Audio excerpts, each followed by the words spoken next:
নমস্কাৰ, মই শ্ৰী প্ৰশান্ত শইকীয়া। আজি আপোনালোকলৈ লৈ আহিছোঁ আন এটি চুটি গল্প। গল্পটোৰ নাম হৈছে জন্মদিন। 3 বছৰীয়া একমাত্ৰ সন্তানটিৰ জন্মদিন উদযাপন কৰিবলৈ 2500 টকীয়া কেক এটাৰ অৰ্ডাৰ কৰি পত্নী পুত্ৰৰ সৈতে দোকানখনৰ পৰা বাহিৰলৈ ওলাই আহোঁতে সন্মুখৰ পৰা লৰালৰিকৈ আঁতৰি যোৱা মলিয়ন কাপোৰ পিন্ধা বৃদ্ধ মানুহ এজনক দেখি সিহঁত ঠাইতে ৰৈ দিলে।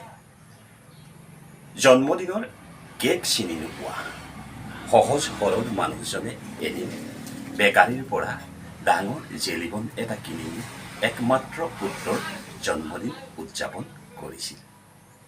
পুতেকৰ উচ্চতম শিক্ষাৰ বাবে ৰোপিত মাটিকেইডৰাও বিক্ৰী কৰি দিবলৈ বাধ্য হোৱা তাৰ দেউতাকৰ বিধ্বস্ত ৰূপটো দেখি ফোপোলা অভিজাত্যৰ ঢং দি নগৰত ভাড়াঘৰ লৈ বাস কৰা মানুহটোৱে নিজকে ঘূৰাই পালে।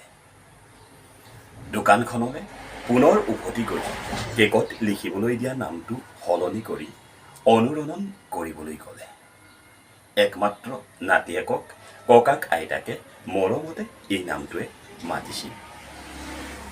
এইবাৰ সিহঁতে ল'ৰাটোৰ জন্মদিন গাঁৱৰ ঘৰখনত ককাক আইতাকৰ সৈতে একেলগে উদযাপন কৰিব। ধন্যবাদ।